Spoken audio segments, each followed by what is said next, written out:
საღამო მშვიდობისა ბათუმიდან ვიმყოფებით საქართველოს საკონსტიტუციო სასამართლოსთან. დღეს 292 დღეა, რაც საქართველოს მოქალაქეები უწყვეტ პროტესტში არიან ჩართულები. ისინი აპროტესტებენ ამ ქვეყნის ხელისუფლების, მოქმედი მმართველი ხელისუფლების მიერ უარის თქმას ევროკავშირზე, ევროკავშირთან გაწევრიანებაზე, ევროინტეგრაციაზე. პროტესტი უწყვეტია და 292 დღეა, რაც მოქალაქეები არ ეპყუებიან მმართველი პარტიის რეპრესიებს. დღევანდელი დღე ბევრი რამით იყო გამორჩეული ბრჭყალებში, რა თქმა უნდა. დღეს დააკავეს კოალიცია ცვლილებებისთვის ერთ-ერთი ლიდერი ელენე ხოშტარია. მე ვხედავ გენრი დოლიძეს, რომელსაც მინდა რომ ვკითხო, რამდენიმე კითხვა დაუსვა ელენე ხოშტარიას დაკავებასთან დაკავშირებით. გამარჯობა გენრი, პირველი რაც მინდა ვკითხოთ არის როგორია სახელმწიფო, რომელიც პოლიტიკოს აკავებს საარჩევნო ბანერზე გაკეთებული წარწერის გამო. სისხლის სამართლის წესით არის ელენე ხოშტარია დაკავებული, როცა ეს ქმედება, რაც მან ჩაიდინა, არ არის სისხლის სამართლის დანაშაული. რა ტიპის სახელმწიფო? ახალს არ ვიტყვი, ჩვენ ცხოვრობთ უკვე გარგახანია პოლიციური რეჟიმის პირობებში, რუსული ხელისუფლების მარიონეტი რეჟიმი ყავს, რომელიც ყველაფერს აკეთებს რუსეთის საამებლად. სასაცილოც კი არის ადამიანის სისხლის სამართლის მუხლით იჭერ, მაშინ როდესაც მარკერით წარწერის გაკეთების გამო, მაშინ როდესაც ჩვენ ვიცით, რომ აველაშვილმა რამდენი ნარკოტიკების გამსაღებელი, რამდენი კრიმინალი, რამდენი სისხლის სამართლის მართლა დამნაშავე, რომელიც თავის ცხოვრების წარსულით, აზროვნებით, იდეოლოგიით კრიმინალები არიან, შეიწყალა და იჭერენ ახალგაზრდებს, იჭერენ ჟურნალისტებს და ბუნებრივი ამბავი იყო ეს. აბსოლუტურად გააზრებული ნაბიჯი, ძალიან ხშირად მომისმენია და კონტროლები წერენ ხოლმე, რომ ძალით დააჭერია თავი. სასაცილოა ეს კომენტარი, იმიტომ რომ ძალით კი არ დააჭერია, ეს არის შეგნებულად დააჭერია თავი, შეგნებული ნაბიჯი იყო, სოლიდარობა იცოდა, რომ ამის გამო დააკავებდნენ. ეს არის გაბედული ნაბიჯი, არავის არ სიამოვნებს რუსულ ციხეში ჯდომა, თუნდაც 1 საათი. მე ყოფილ ვარ იზოლატორში და ვიცი, რომ არ არის ეს სასიამოვნო, შეიძლება ვიღაცთვის რომანტიზებული იყოს ეს ამბავი, მაგრამ ნამდვილად არასასიამოვნო ამ პირობებში ამ მოძალადე ადამიანებთან ერთად, თუნდაც 1 დღის გატარება იზოლატორში და მით უფრო ციხეში, როდესაც ჩვენ წინასწარი განზრახვით იცი, რომ შენი სოლიდარობის აქტი გამოიწვევს შენს სისხლის სამართლის პასუხისმგებლობას, მაგრამ ეს არის ზუსტად ის, რაც გააზრებული აქვს ჩვენს პოლიტიკურ ლიდერებს, არა მხოლოდ ჩემი კოალიციის, არამედ სხვა პარტიის ლიდერებს, მათაც წინასწარვე იცოდნენ, რომ მათ ქმედებას მოყვებოდა სისხლის სამართლებრივი დევნა, მაგრამ ეს იყო სწორი ღირსეული ნაბიჯი, მაშინ როდესაც იგივე აზრის, იგივე მოსაზრების, იგივე სულისკვეთების ახალგაზრდები, უპარტიოები, პარტიულები სხედან ციხეებში, აქვთ მისჯილი წლები, ზოგი იდეოლოგება მომავალში მისჯას, ერთგვარი ღირსეული და გაბედული ნაბიჯია, როდესაც ჩვენ ციხე პასუხისმგებლობა თანამშრომლობას და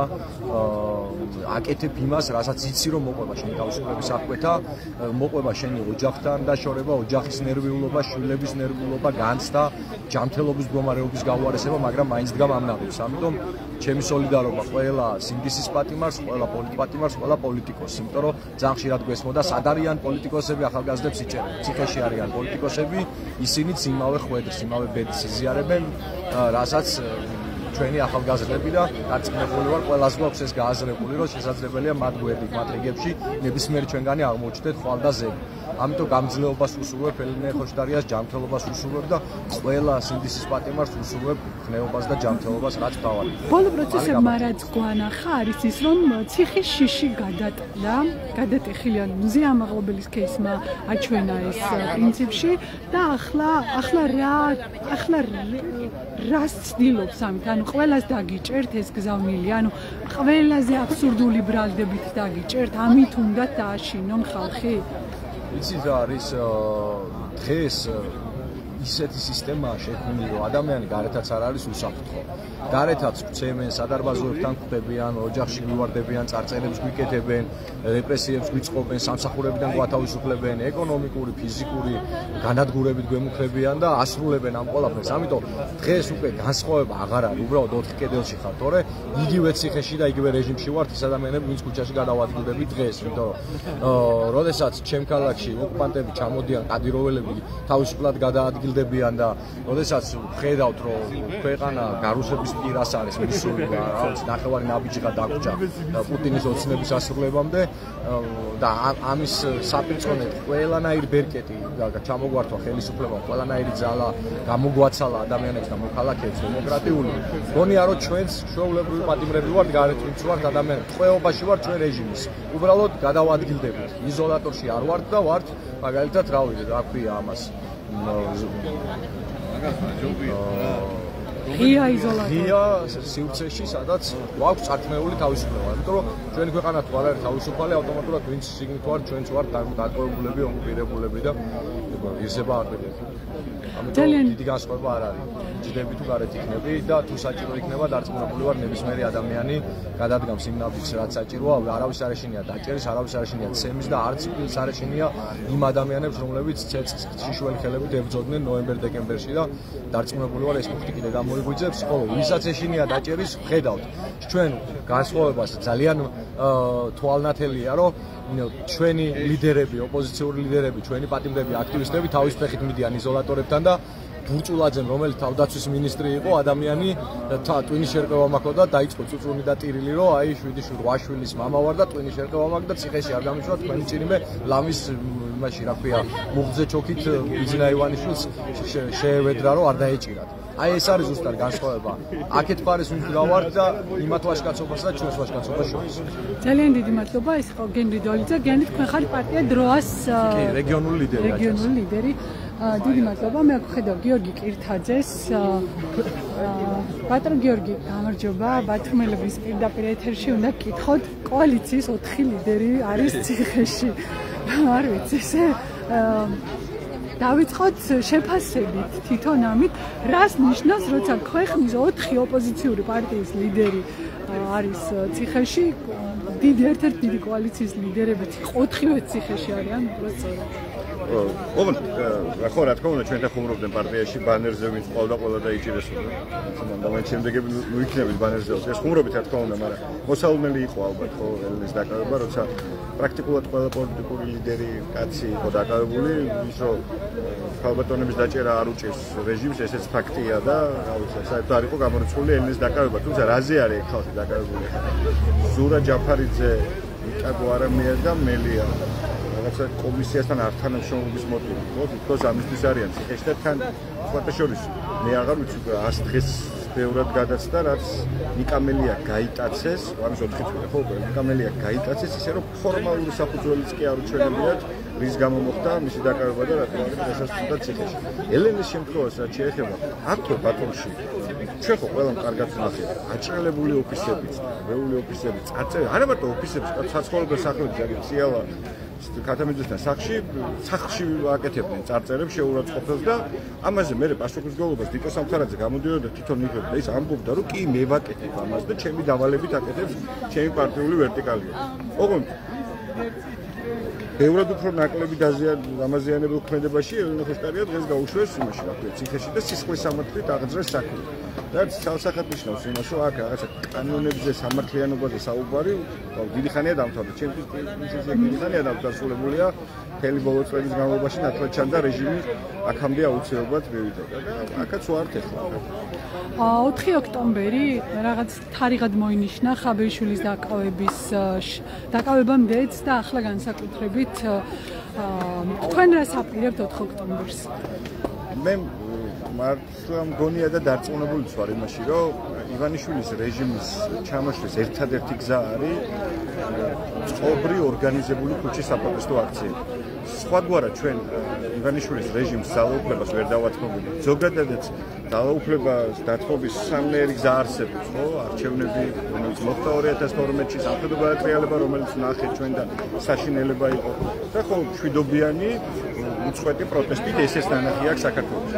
ფაქტი არის, რომ ამ ქვეყანაში სამხედრო რასპირება გაატრიალების სურვილი არც ერთ მოქალაქეს არ აქვს, ეს ბუნებრივი არ მოხდება. ივანიშვილი არ აპირებს არჩევნების წასვლას და ეს ყველა ბოლო არჩევნებზე და განსაკუთრებით 2024 წლის არჩევნებზე ნათლად გვაჩვენა და ეხლა ერთადერთი გზა არის დარჩენილი, რა თქმა უნდა, შვიდობიანად რაღაცა პროტესტით რეჟიმის ჩამოშლა.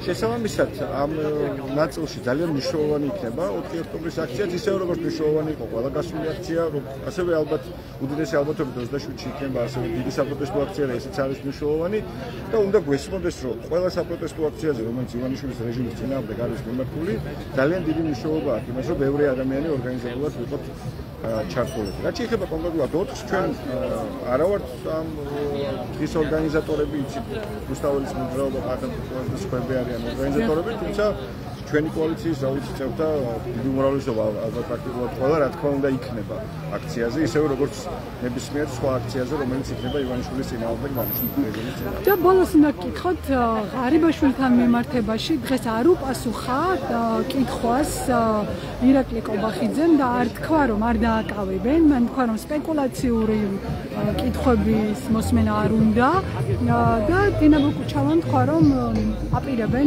ირაკლი ღარიბაშვილის დაკავებას. ყოფილი პრემიერი ციხეში, თან ქართული ოცნების პრემიერი, რას ნიშნავს, რა გზავნილია, რომ ანუ კორუფციულად იმართებოდა მთელი ეს წლები ქართული ოცნება და ვისაც მხარს უჭერდა და ხმას აძლევდა ქართული ოცნების ამომრჩეველი, ის ხალხი ძარცვავდა მათ გალითად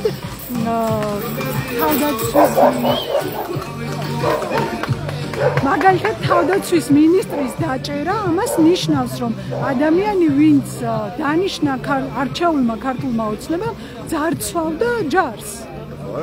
დანიშნა ბრალის დამტკიცების შემთხვევაში არ დავარღვიოთ უდანაშაულობის პრეზუმპცია. როგორ აქებდნენ ამ ადამიანს ბუჭულაძეს და როგორ ამბობდნენ, რომ ის ბევრად განსხვავებულია ვიდრე სხვა თავდაცვის მინისტრები, კორუფცია ნულზე გვაქვს და ასე და ასე. ეხლა ხო კარგად გამოსტა, რომ თვითონვე აღიარეს, რომ კორუფციას ედავებიან. თვითონვე ხო დააწერინეს, თუ დაუწერეს წერილი თორნიკე რიჟვაძე, სადაც ნარკოტიკებიც ახსენეს და კორუფციაც ახსენეს. უდიდესი ალბათობით ეს იქნება ლილუაშვილი, გომელაური, ღარიბაშვილი თუ რომელიმე მათგანი თუ სამივე ერთად, მათი დაკავების დროსაც ჩვენ ბრალად მოვისმენთ ალბათ მათ შორის კორუფციასაც, კოლ-ცენტრებსაც არ არის გამორიცხული, ასევე იყოს ნარკოტიკებზე საუბარი და ასე შემდეგ. რეალური მიზეზი შესაძლოა ამ ყველაფერთან ერთადაც არაფერია გამორიცხული, ხო? რავი ჩვენ ვიცით რა მასშტაბის კორუფცია გქონდა და გვაქვს ქვეყანაში. რეალური მიზეზი ბიძინა ივანიშვილისთვის რა თქმა უნდა არის დიდი ეჭვიანობა. ის არის მართლა შეშინებული, მას გონია რომ არსებობენ ადამიანები მათ შორის მის გუნდში, რომელიც მას განსაკუთრებულად უთხრიან ძილს, არ ვიცი deep state-თან შეკრული გონია ეს ხალხი თუ ისთან შეკრული, მაგრამ ხო ამ შიშის ქვეშ ცხოვრობს ბიძინა ივანიშვილი. ამიტომ საერთოდ არ არის გამორიცხული რომ ეს ადამიანები დაიჭიროს, ჩემი აზრით ამის მოლოდინი უფრო მეტია ვიდრე პირიქით და დანარჩენი გამოჩნდება. როცა ჩვენ ვამბობთ რეჟიმი იშლება და მას აქვს პრობლემები და ხელშესახები ჩამოშლა არის რეჟიმის, რა თქმა უნდა პირველ რიგში გულისხმობთ ამას, ხო? თავრობის თავმჯდომარე კაცი, რომელიც პოლიტიკური საბჭოს წევრი იყო, სასიკვდილოდ გაწიეს. თავის ხელიდან მოკლეს ამას თორნიკე რიჟვაძე ღმერთმა გადაარჩინა. დაიჭირეს თავდაცვის მინისტრი, იქ მინისტრის მოადგილეები. ეხლა რეალური ამბავია დაიჭირონ ცოტა ხნის წინ ადამიანი პრემიერ-მინისტრად ყავდათ, სუსის უფროსად და შინაგან საქმეთა მინისტრად. ეგ ნიშნავს იმას, რომ რეჟიმს ძალიან უჭირს და არ თანამშრომლობა, არ გარიგება და წინააღმდეგობა ქართველი ხალხის მასთან მუშაობს. უნდა გვესმოდეს ეს, რომ ეს რეჟიმს თავისით კი არ გაუჭირდა. გაუჭირდა მაშინ, როცა ქართულმა ხალხმა ძალიან მკაფიოდ გადაწყვიტა, რომ ის არ შეეგუება ავტოკრატიაში, სიღარიბეში, ჭაობში და კორუფციაში ცხოვრებას და ამისთვის ჩუმადაც კი არ იქნება. პირიქით ხმას ამოიღებს და გამოვა ქუჩაში. ამან მიიყვანა რეჟიმი ბოლომდე რაღაცა გაშიშვლებამდეც და იმ ყველაფრამდე, სადაც არის მის ჩამოშლამდე ფაქტობრივად. ძალიან დიდი მადლობა. ეს იყო გიორგი კირთაძე, ვართ ბათუმში, საქართველოს საკონსტიტუციო სასამართლოსთან. აქ 292 დღეა, რაც 292 დღეა, რაც უწყვეტი საპროტესტო აქციებია. იმართება საქართველოს მოქალაქეები აპროტესტებენ ბევრ რამეს. თავიდან ეს პროტესტი იცით თქვენ რომ დაიწყო ირაკლი კობახიძის განცხადებით, როდესაც მან თქვა რომ წყვეტდა ქართული ოცნება აღარ აპირებდა ევროკავშირთან მოლაპარაკებების გახსნის დაწყებას და ახლა უკვე მრავალი მოთხოვნებია, მათ შორის არის ახალი არჩევნები, რეჟიმის ტყვეების გათავისუფლება. თქვენ ახლა კითხულობთ ორ მთავარ გზავნილს, რომელიც საქართველოს მოსახლეობის დიდი ნაწილის აზრით ჩიხიდან, რომელშიც ახლა ქვეყანა არის შესული, გამოიყვანს სიტუაციას. ეს არის ახალი თავისუფალი სამართლიანი არჩევნები, თავისუფალ და სამართლიანი ტერორისგან თავისუფალ გარემოში და თავისუფლება რეჟიმის ტყვეებს. დღეს 292 დღეა, რაც ამ ადგილას იკრიბებიან ადამიანები და თავიანთ უწყვეტ ურყევ პროტესტს გამოხატავენ.